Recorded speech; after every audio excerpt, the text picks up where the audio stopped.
Salam Bapak Ibu Saudara-saudara dimanapun saudara berada. Saat ini kita akan beribadah bersama-sama, menyatukan hati kita untuk memuji menyembah Tuhan kita. Di dalam Mazmur pasal 136 dikatakan demikian, bersyukurlah kepada Tuhan sebab Ia baik, bahwasanya untuk selamanya kasih setianya. Bersyukurlah kepada Allah segala Allah, bahwasanya untuk selama-lamanya kasih setianya. Bersyukurlah kepada Allah segala Allah, bersyukurlah kepada Tuhan segala Tuhan, bahwasanya untuk selama-lamanya kasih setianya. Tuhan memberkati Bapak Ibu Saudara-saudara. Tuhan layak menerima pujian syukur kita karena Dia sungguh baik, kasih setianya untuk selama-lamanya bagi orang yang percaya kepada Dia. Mari kita akan tundukkan hati, tundukkan kepala kita berdoa untuk memulai ibadah kita pagi hari ini. Bapa dalam surga, terima kasih untuk kemurahan-Mu, kasih setia-Mu dalam hidup kami. Kami mau beribadah kepada Tuhan, duduk sejenak, berdiam dalam hadirat Tuhan, untuk bersyukur, menikmati kehadiran Tuhan, jamahan dan lawatan Tuhan. Kami percaya bahwa Tuhan hadir di tengah-tengah kami. Tuhan akan memberikan kekuatan baru bagi kami. Tuhan akan menyembuhkan setiap orang yang sedang dalam keadaan sakit. Tuhan yang akan menghiburkan mereka yang sedang susah. Tuhan akan memberikan pertolongan bagi mereka yang sedang membutuhkan pertolongan. Datanglah kerajaan-Mu, jadilah kehendak-Mu dimanapun kami saat ini sedang berada ya Tuhan. Kami mau menyatukan hati kami mau memandang Tuhan kami yang layak dipuji disembah, Tuhan yang besar, Tuhan yang menjadikan langit bumi dan segala isinya layak dipuji disembah. Terima kasih ya Tuhan, Roh-Mu bekerja sementara kami beribadah kepada Tuhan. Tuhan juga menolong kami supaya kami dapat beribadah dengan baik meskipun kami dari tempat kami masing-masing. Terima kasih Tuhan, kami persembahkan seluruh hidup kami bagi hormat kemuliaan nama Tuhan. Bagi-Mu segala pujian, hormat, syukur dan kemuliaan di dalam nama Tuhan Yesus Kristus. Haleluya, haleluya, amin, amin. Kita akan bersyukur kepada Tuhan dengan sukacita. Kita menyanyikan pujian sukacita kita. Haleluya, ku memuji-Mu Tuhan. Haleluya. Mari kita bersyukur kepada Tuhan. Haleluya.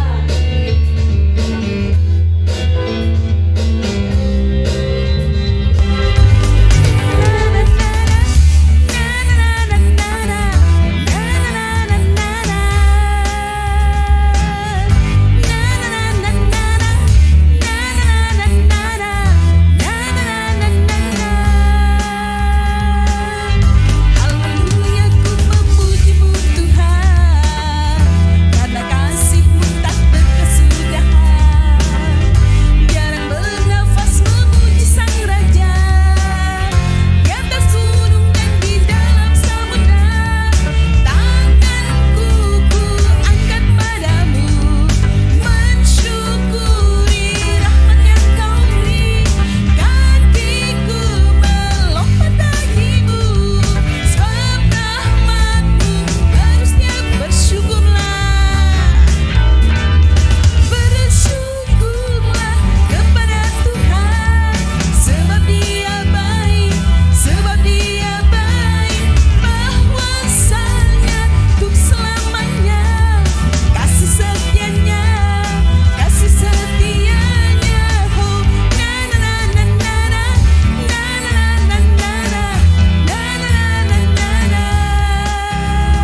surga, sukacita dari Tuhan memenuhi Bapak Ibu Saudara-saudara hari ini.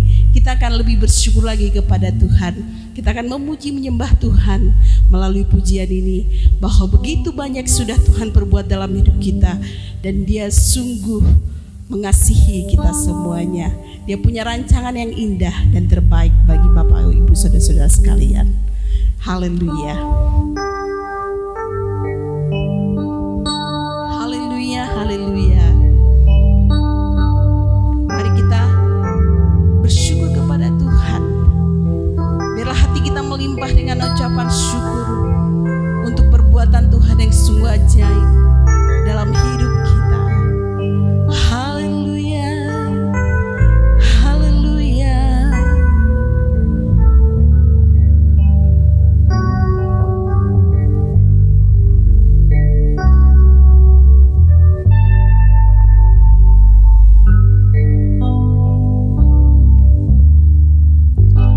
Banyak yang kau perbuat di dalam hidupku, rancangan indahmu, rancangan indahmu terjadi di hidupku.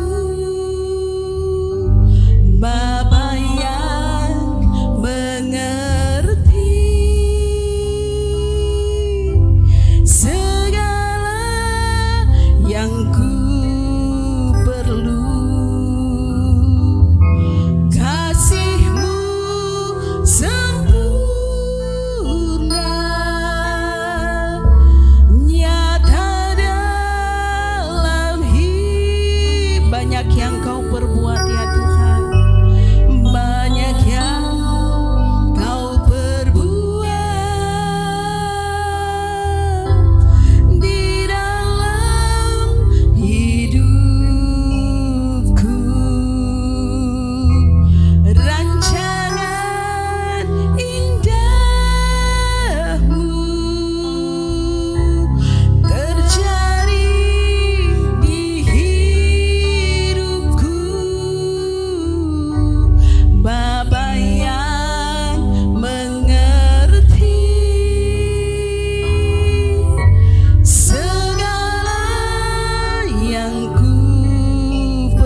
kami.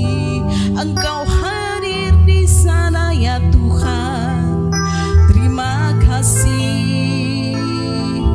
Kaulah pengharapan kami, Kaulah kekuatan kami. Kami percaya hanya padamu Tuhan. Kami percaya hanya padamu Yesus Kristus Tuhan. Terimalah syukur kami. Haleluya, haleluya, haleluya, haleluya, haleluya, haleluya. Terima kasih Tuhan. Kami mau katakan Engkau baik dalam hidup kami, dan kami mau bersyukur di dalam segala keadaannya Tuhan. Terima kasih ya Tuhan, terima kasih.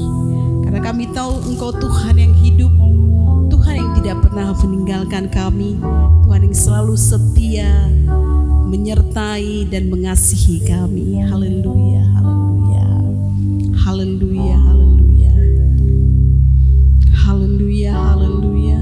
Ku bersyukur Bapa,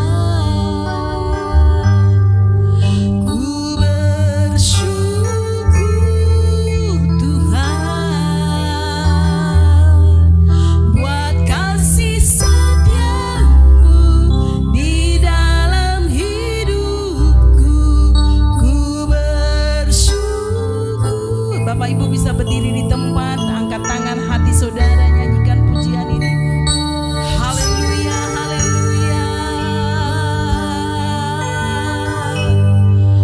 Ku bersyukur, dengan setulus hati bersyukur kepada Tuhan. Amin, amin, amin. Buat kasih setiamu di dalam hidupku. Ku bersyukur. Sekali lagi bersyukurlah, bersyukurlah. Ku bersyukur Bapa, ku bersyukur Tuhan buat kasih setiamu di dalam hidupku. Ku bersyukur, ku bersyukur, ku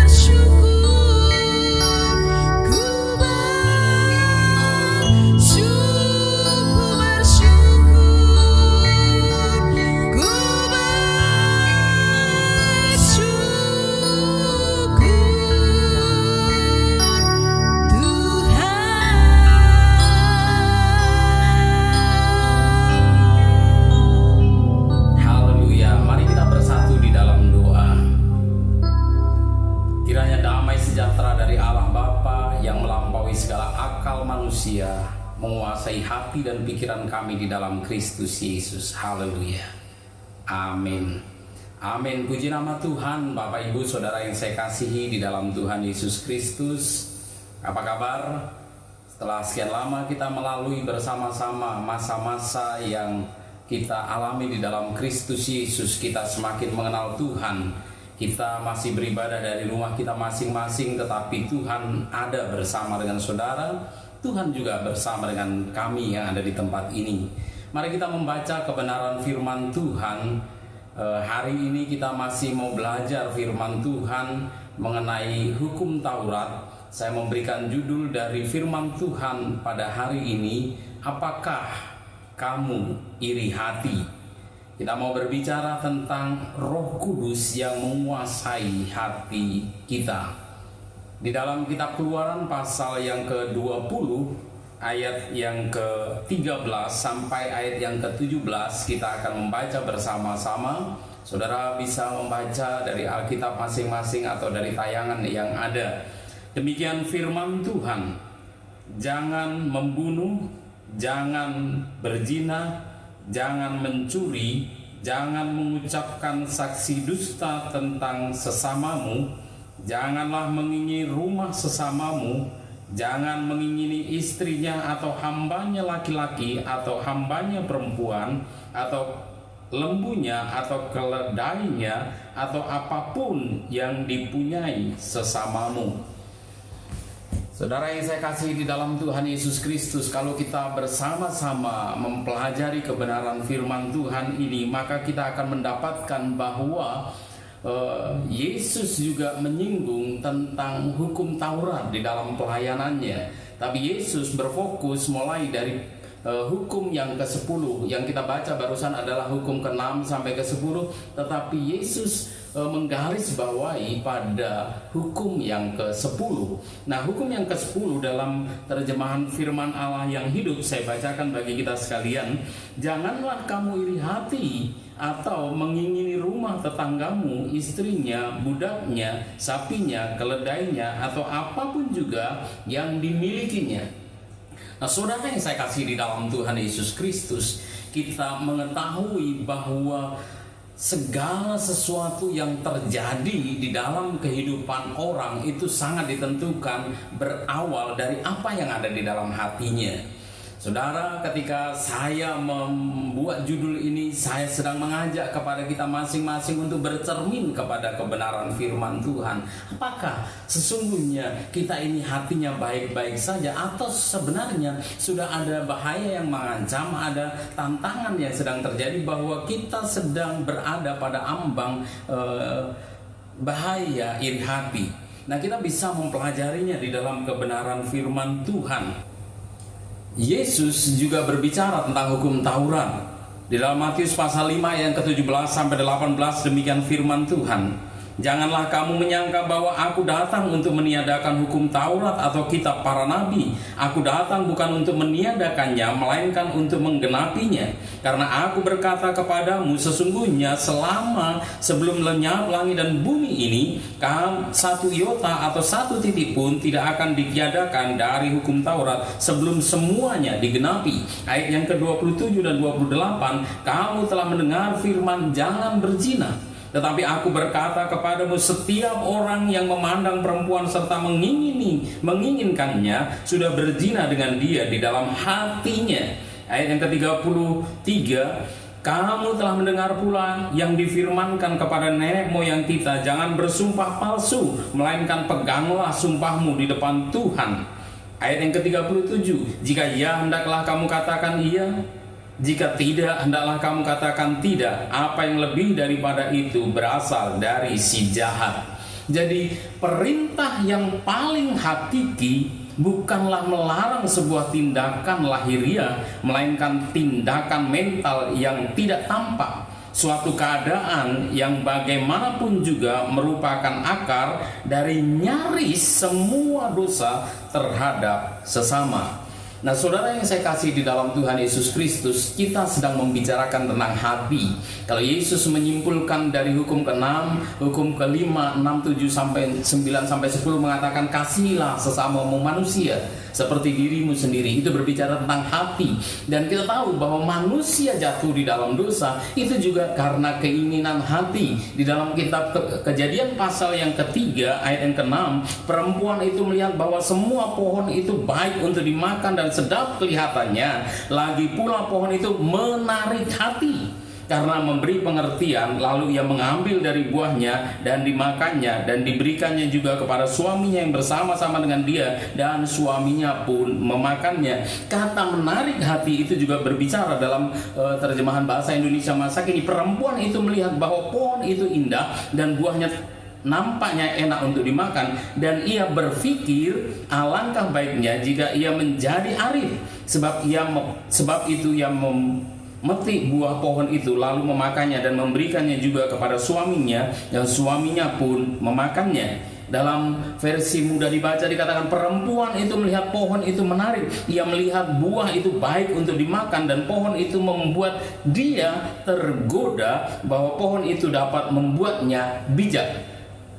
Jadi ia mengambil buah dari pohon dan memakannya, suaminya bersama dia, lalu ia memberikan beberapa buah kepadanya, lalu ia memakannya. Jadi kita tahu bahwa kejatuhan manusia itu bukan dimulai dari mengambil buah, tetapi dimulai dari hatinya yang tertarik dengan sebuah kebijakan yang dipikirkan oleh manusia. Oleh karena godaan, ia tergoda oleh karena apa yang terkandung di dalam buah itu menarik hatinya. Kalau kita membaca juga di dalam perjanjian baru ketika Ananias dan Safira dalam Kisah Para Rasul pasal yang kelima ayat 3 juga dikatakan bahwa tetapi Petrus berkata, Ananias, mengapa hatimu dikuasai iblis? Jadi berbicara tentang hati terlebih dahulu, sehingga engkau mendustai Roh Kudus dan menahan sebagian dari hasil penjualan tanah itu. Jadi hari ini kita mau belajar bersama-sama bahwa bukan tindakan yang paling pertama. Tindakan sangat penting, tetapi kalau kita mau mengubah tindakan, maka yang kita mesti ubah adalah keinginan hatinya terlebih dahulu. Amin. Jadi saudara, kita sedang mau bercermin kepada firman Tuhan, dan saya mengajak saudara untuk membuka diri, buka hati saudara untuk benar-benar melihat siapa saudara di pemandangan firman Tuhan. Jadi hati saudara sedang diperhadapkan, sedang bercermin, sedang berkaca kepada firman Tuhan. Apakah saya sedang baik-baik saja, atau hati saya sedang ada ancaman atau sedang ada masalah? Karena akhirnya itu akan menghasilkan tindakan-tindakan. Jagalah hati dengan segala kewaspadaan. Di dalam Amsal pasal yang keempat ayat 23 dikatakan, jagalah hatimu dengan segala kewaspadaan, karena dari situlah terpancar kehidupan. Karena dari situlah terpancar kehidupan. Kita tidak sedang membereskan ranting, tapi kita sedang berbicara tentang akar kehidupan. Kita bukan sedang berbicara tentang tindakan-tindakan kita, tapi kita sedang berbicara tentang apa yang mengakibatkan tindakan-tindakan itu. Amin, saudara. Jadi kita sedang bersama-sama belajar untuk menempatkan sesuatu pada tempat yang seharusnya. Kalau kita membaca di dalam terjemahan firman Allah yang hidup, dikatakan yang terutama sekali jagalah hatimu, karena hatimu mempengaruhi segala sesuatu dalam hidupmu. Hatimu mempengaruhi segala sesuatu di dalam hidupmu. Amin. Hati kita yang mesti kita jaga. Karena dari situlah segala sesuatu diproduksi yang mengakibatkan perbuatan-perbuatan. Di atas segala-galanya, hati-hatilah terhadap yang kau pikirkan, karena pikiranmu mengendalikan hidupmu. Hati diterjemahkan dengan kata pikiran, dan pikiran itu sangat mengendalikan kehidupan. Terjemahan lain katakan, berhati-hatilah tentang apa yang kamu pikirkan, karena pemikiranmu menentukan hidupmu. Jadi betapa kita harus menjaga hati kita sedemikian rupa, Bapak Ibu Saudara-saudari sekalian. Hati harus dijaga sedemikian rupa supaya menghasilkan tindakan-tindakan, perkataan-perkataan, sikap-sikap kita. Kalau kita mau melihat apakah hati kita baik-baik saja, coba perkataan kita seperti apa, coba tindakan kita seperti apa, coba lihat postingan saudara di Facebook seperti apa, coba apa yang saudara tonton, apa yang saudara komen, bagaimana saudara mengkomen sesuatu.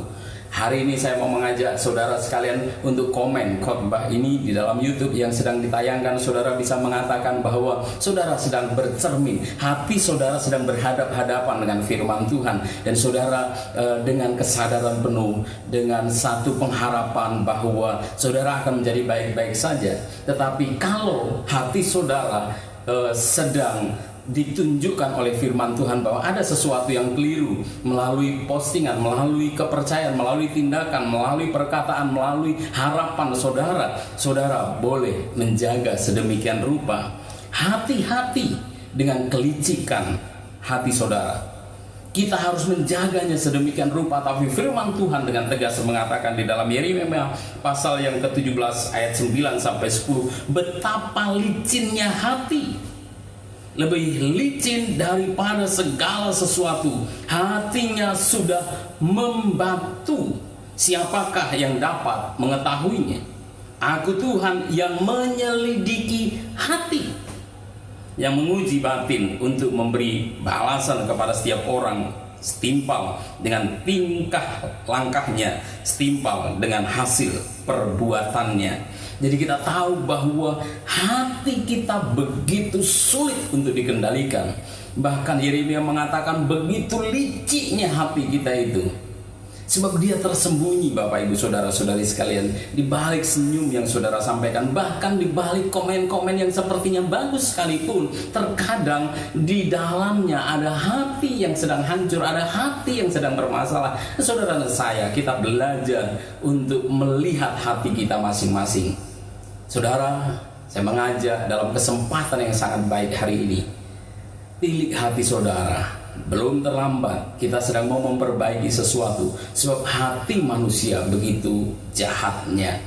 Sebelum manusia jatuh dalam dosa saja, hatinya yang tertarik itu telah membuat manusia jatuh di dalam dosa. Apalagi kita, orang-orang yang sudah jatuh di dalam dosa, orang-orang yang hidup di tengah-tengah orang yang mungkin sakit hatinya. Jadi peluang untuk semakin buruk hati kita itu semakin tinggi. Dan sesungguhnya kita sedang mengalami masalah dengan hati, karena hati sangat sulit untuk dikendalikan. Paulus sampai berseru, Paulus sampai dia mengatakan dengan semacam hampir keputusasaan di dalam Roma pasal yang ke-7 ayat 14 dan selanjutnya. Sebab kita tahu bahwa hukum Taurat adalah rohani, tetapi aku bersifat daging, terjual di bawah kuasa dosa. Ayat 15. Sebab bukan apa yang aku kehendaki, yaitu yang baik yang aku perbuat, melainkan apa yang tidak aku kehendaki, yaitu yang jahat yang aku perbuat. Aku manusia celaka. Aku manusia celaka. Siapakah yang akan melepaskan aku dari tubuh maut ini? Paulus sampai kepada titik terendahnya ketika Paulus mencoba untuk melakukan hukum Taurat, tetapi kemudian Paulus mengalami kegagalan demi kegagalan. Kenapa? Karena dia tidak bisa menguasai hati. Karena Paulus pada akhirnya tidak mampu mengendalikan hatinya, sehingga perbuatan-perbuatan jahatlah yang muncul. Di akhir dari keputusasaan Paulus mengatakan ayat yang ke-25, syukur kepada Allah oleh Yesus Kristus Tuhan kita. Jadi dengan akal budiku aku melayani hukum Allah, tetapi dengan tubuh insaniku aku melayani hukum dosa. Saudara yang saya kasih di dalam Tuhan Yesus Kristus, kita harus menjaga hati kita. Tapi memang hati kita sulit untuk dikendalikan. Dia begitu licik menipu diri kita sendiri bahkan. Dan hati yang sudah rusak, hati yang oleh karena dosa telah mengalami permasalahan itu, hati itulah yang harus diperbaiki. Paulus mengatakan, aku manusia celaka. Tetapi ada kabar baik bagi kita sekalian, bahwa hati itu dapat dipulihkan. Kita ingin hati kita menjadi hati yang dipulihkan. Hati dapat dipulihkan hanya melalui pembaharuan oleh Roh Kudus di dalam Tuhan Yesus. Dibaharui, itu yang menjadi penting. Dan ketika Bapak Ibu Saudara kita bersama-sama beribadah mendengarkan firman Tuhan hari ini, saya berdoa supaya Roh Kudus memulihkan hati saudara. Bersungguh-sungguhlah ketika engkau beribadah, mungkin engkau sendirian atau dengan keluarga. Ambil waktu untuk bersungguh-sungguh, hatiku sebenarnya seperti apa. Dan kalau hari ini engkau mendengarkan firman Tuhan dan ingin supaya hatimu dipulihkan, itu adalah kabar baik yang luar biasa. Sebab Tuhan akan memulihkan hati saudara. Dalam Galatia pasal 3 ayat 15, Yesus Kristus telah membuat ini supaya di dalam Dia berkat Abraham sampai kepada bangsa-bangsa lain, sehingga oleh iman kita menerima roh yang dijanjikan itu. Roh Kudus yang dijanjikan akan memulihkan hati manusia itu kita terima di dalam Kristus Yesus. Amin. Jadi darah Yesus melayakkan kita, memulihkan kita, dan membuka diri kita untuk menerima Roh Kudus yang dijanjikan Allah. Dan firman Tuhan di dalam Yehezkiel pasal 36 ayat 26 sampai 27 dalam bahasa Indonesia masa kini membicarakan tentang hati. Firman Tuhan mengatakan demikian, maka kamu kuberikan hati yang baru dan pikiran yang baru. Hatimu yang sekeras batu itu akan kuganti dengan hati yang taat. Roh Rohku akan kucurahkan ke dalam hatimu, dan kamu akan kujaga supaya hidup menuruti hukum-hukumku serta mentaati segala perintahku.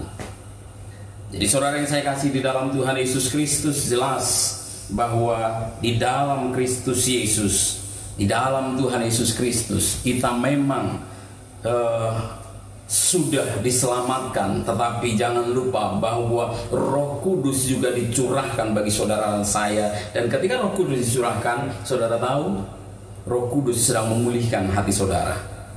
Roh Kudus sedang ingin menguasai hati saudara yang licik itu. Serahkan kehidupanmu kepada Tuhan. Akui di hadapan Tuhan bahwa memang kita tidak bisa mengendalikan hati kita. Kita seringkali menipu diri kita sendiri. Tapi hari ini Roh Kudus mau menolong saudara dan saya untuk kita dipulihkan. Kasih Tuhan Yesus Kristus, oleh karena pengorbanan Tuhan Yesus, oleh karena salib Tuhan Yesus Kristus ini, saudara dilayakkan menghadap hadirat Allah. Saudara mungkin mengatakan, oh ya, tapi saya tidak membunuh. Tapi firman Tuhan mengatakan bahwa marah kepada saudaranya saja itu juga sudah sebagai dihitung sebagai membunuh. Aku tidak berzina tetapi mengingini saja ketika melihat perempuan, itu juga sudah diperhitungkan sebagai berzina di dalam hati. Jadi semuanya dimulai dari hati. Dan hari ini berita gembira bagi saudara dan saya adalah bahwa Roh Kudus berurusan dengan hati saudara dan saya. Roh Kudus mau memulihkan hati saudara. Roh Kudus mau menolong saudara untuk menguasai hati saudara. Tidak ada yang bisa mampu mengendalikan hati kecuali Roh Kudus yang diam di dalam kehidupan saudara. Di dalam kasih Tuhan Yesus Kristus, Roh Kudus dicurahkan. Segala berkat Abraham, janji tentang Roh Kudus itu diberikan kepada saudara, dan itu adalah berita bahagia. Itu sebabnya jangan lewatkan kesempatan ini. Yakinkan dalam diri saudara bahwa saya akan menjaga hati saya akan mengantisipasi betapa liciknya hati saya. Tetapi lebih dari itu semua, saya mau menyerahkan hati saya dipimpin, dikuasai, dikendalikan oleh Roh Kudus. Dan berita bahagianya adalah bahwa Tuhan sedang melakukan itu di dalam kehidupan saudara. Itu sebabnya kita bisa meninggalkan keegoisan kita. Kita bisa mengalahkan iri hati kita. Dan kita tidak mementingkan diri kita sendiri. Tapi pada akhirnya kita bisa mengasihi orang lain. Hukum Taurat disimpulkan kepada kasih kepada Tuhan dan kasih kepada sesama.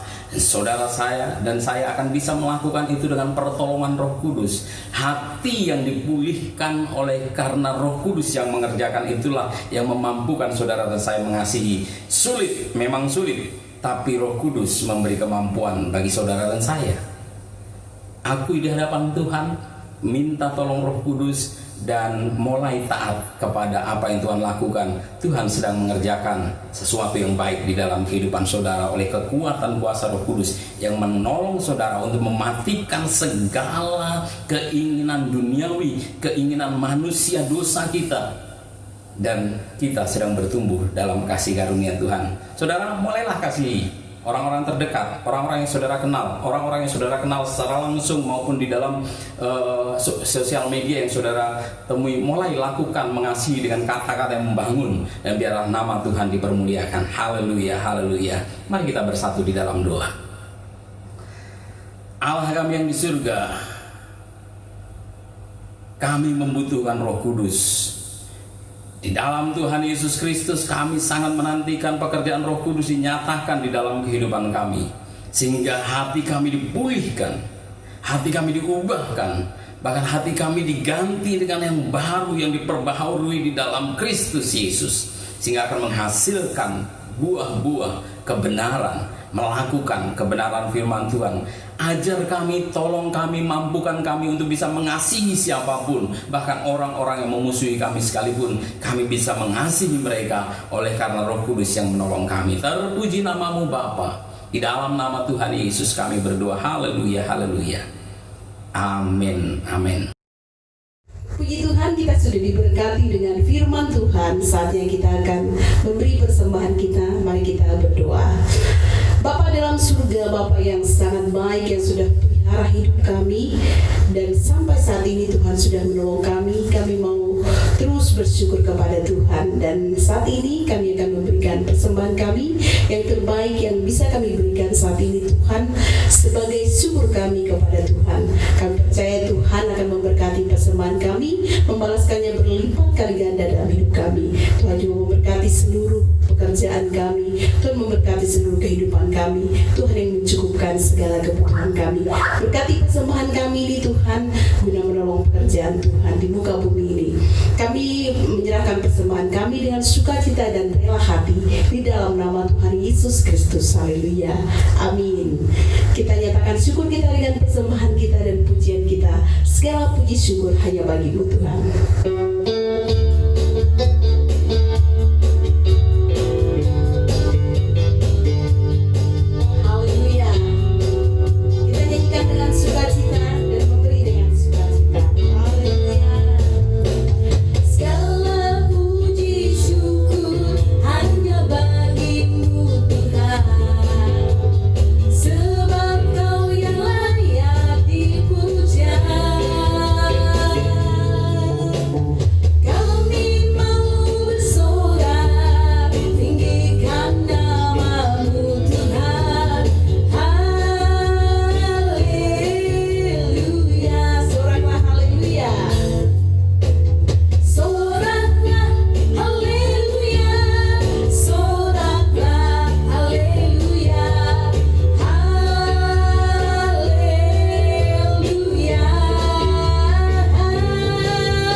Supaya Tuhan memperbaharui saudara, dan kalau saudara diberkati, saudara boleh berbagi kehidupan saudara dengan orang lain, supaya orang lain juga akan mengalami sukacita seperti yang saudara alami pada hari ini.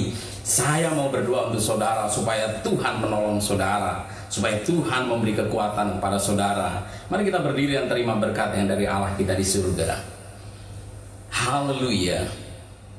Hamba-Mu berdoa ya Bapa, untuk setiap jemaat, setiap orang yang pada hari ini sedang beribadah melalui online yang sedang kami lakukan, ibadah online yang kami lakukan. Saat ini juga kami menyatakan pekerjaan Roh Kudus nyata dalam setiap kami. Di dalam nama Tuhan Yesus, hati yang baru sedang terjadi. Saudara-saudara yang sedang sakit pada saat ini, udah kuasa bilur-bilur Tuhan Yesus Kristus, jadilah sembuh di dalam nama Yesus. Terima kesembuhan ilahi pada saat ini. Tinggalkan keraguan-raguan, terima dengan iman di dalam Kristus Yesus. Engkau yang sedang kekurangan, terima dengan berkat Tuhan. Tuhan mencukupi dan memelihara engkau di dalam Kristus Yesus. Haleluya, haleluya. Bapa, curahkan berkat-Mu bagi kami, sebab kami sangat membutuhkan berkat yang daripada-Mu. Mari kita mengangkat tangan kita dan kita terima berkat yang dari Allah kita di surga. Kiranya anugerah dari Allah Bapa, keselamatan di dalam Tuhan Yesus Kristus, serta persekutuan di dalam Roh Kudus menyertai engkau sekalian dari saat ini sampai Maranatha Tuhan datang kali yang kedua. Haleluya, haleluya, haleluya. Amin, amin, amin. Selamat hari Minggu. Bertemu lagi dalam ibadah-ibadah kita, dan biarlah nama Tuhan dipermuliakan. Tuhan Yesus memberkati saudara sekalian. Salam.